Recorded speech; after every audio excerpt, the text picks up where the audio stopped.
Today we're going to talk about a rather controversial cryptocurrency, and that is Tether. Now, Tether is pegged to the US dollar at a 1-to-1 ratio, meaning that for each Tether issued, there should be at least one US dollar in reserves, theoretically. As a result of this, the value of a single Tether should always be worth exactly one US dollar.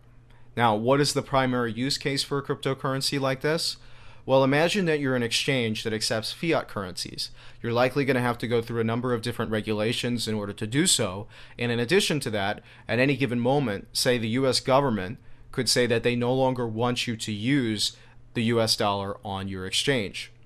And as a result of that, maybe they open an investigation and you have to freeze withdrawals for customers, which leads to a bunch of fear and concern, and ultimately maybe ends up in the demise of the exchange, or at least a very hard hit to the financials of the exchange, right?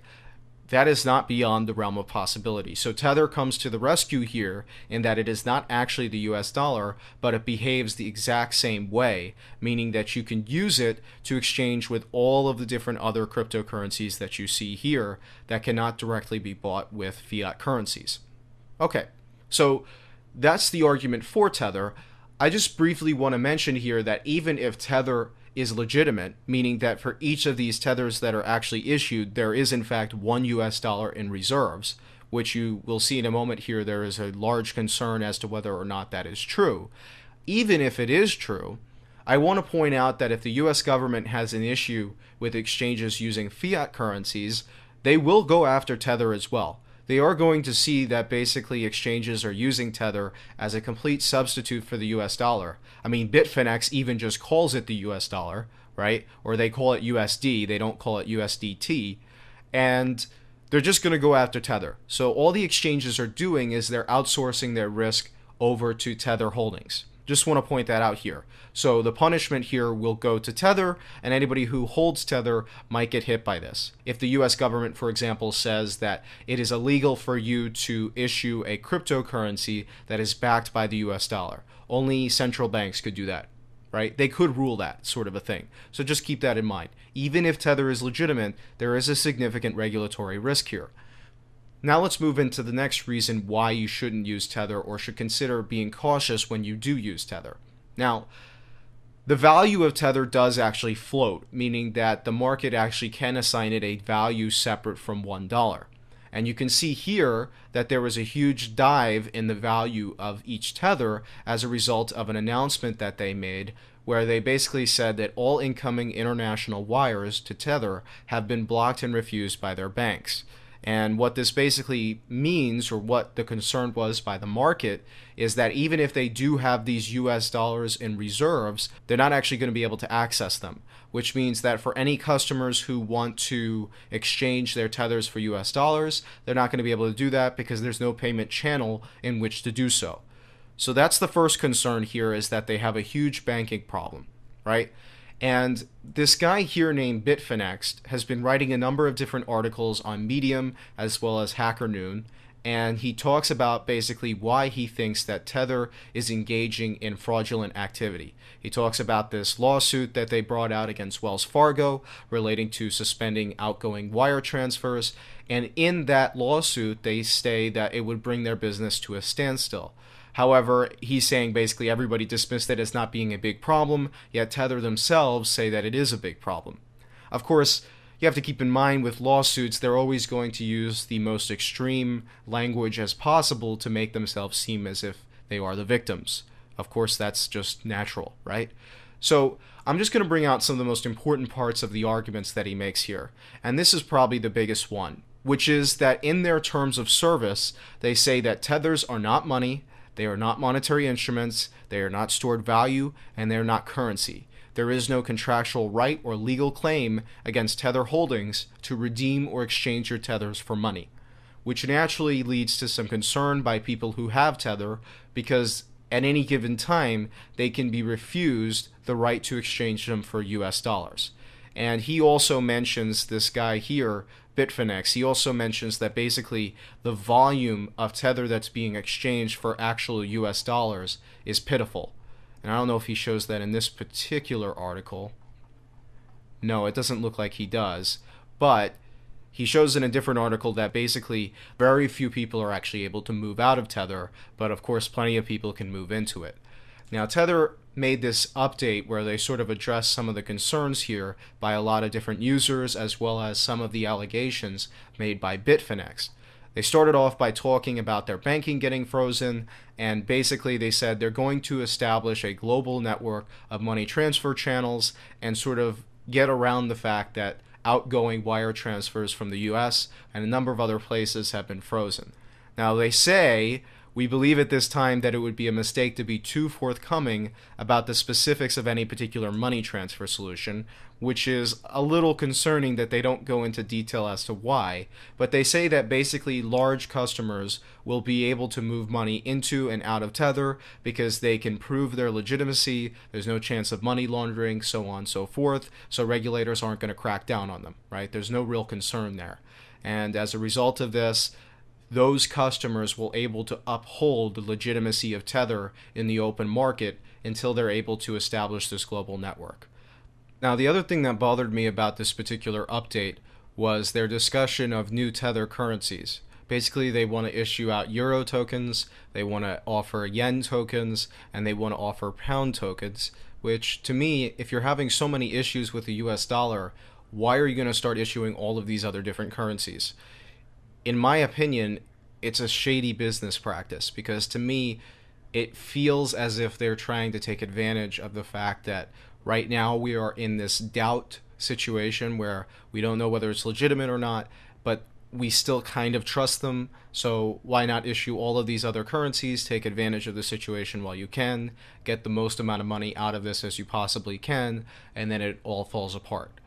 Of course, that's all speculation here. I just want to say that it doesn't sit that right with me that if you can't solve the US dollar, I don't love moving into all of these other different major fiat currencies, okay? Again, just my 2 cents.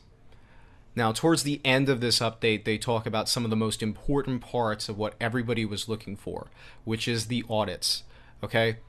They released 4 audits for December 31st, January 31st, February 28th, and March 31st, and they stopped there, okay? They stopped there. And we'll talk about why that's such an issue in a moment here.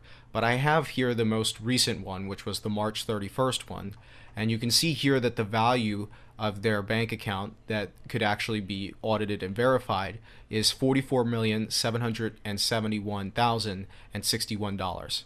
Now, this amount, you'll note, is very different from the total amount of Tether in circulation. And the reason behind that is because you can see here just how rapidly, following this last audit, conveniently, how quickly the amount of Tethers in circulation grew.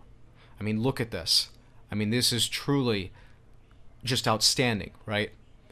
And so I just want to say to everybody here, you got to be cautious with a situation like this one where they have no publicly visible audits past March, and that just so happens to be when they started issuing a ton of Tether.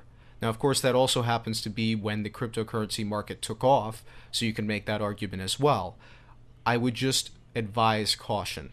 Now, towards the end of this, they have somewhat of a childish calling out of Bitfinex, where they talk about him having conspiracy theories. They talk about how their terms of service were picked apart by malcontents and twisted what they meant and all these other things, right? You can't twist what terms of service mean.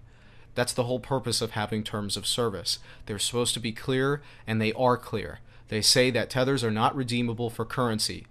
They don't say it's on some bizarre or malicious whim.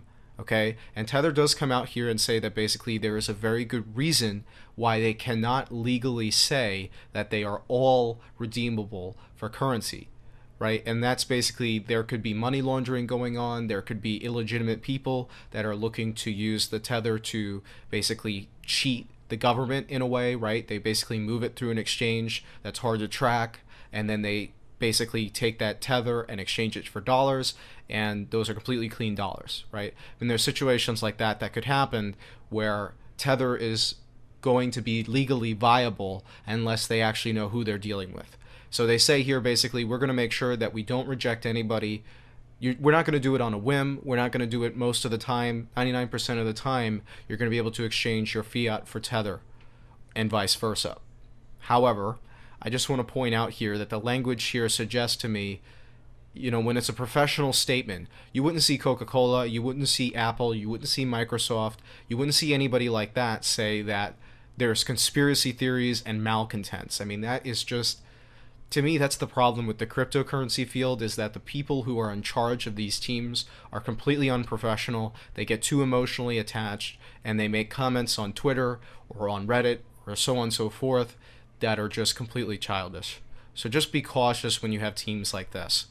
Overall, with Tether, I would say be cautious. There's a lot of volume going on with it. It could cause, if this actually ends up being fraudulent, this could cause a huge impact on the greater market. People say, well, there's only 400 million in circulation right now. But first of all, it's not really going to be discovered whether it's fraud or not until we know whether or not they're going to release the audit. So that's the first thing, is that they could issue a ton more of Tether between now and then. The second thing is, you don't need it to be that large to take down the market or start taking down the market, okay? All that needs to happen is that there needs to be a lot of bad press coverage, a lot of people get screwed over, everybody that holds Tether gets screwed over, they lose the value of their entire portfolio or whatever. All you need is stories like that to really start sending the market down. People really underestimate the domino effect. So just keep that in mind. If you're going to use Tether, I would make sure that you only use it for very short periods of time. Meaning I would not use it as a store of value. I would rather use it just to exchange for other cryptos, and as soon as you get the Tether, you want to immediately exchange it for something else. I hope you enjoyed this video. Leave a like, subscription, comment, the whole 9 yards, and I will get back to any of you that want to participate in a conversation. Thank you for watching.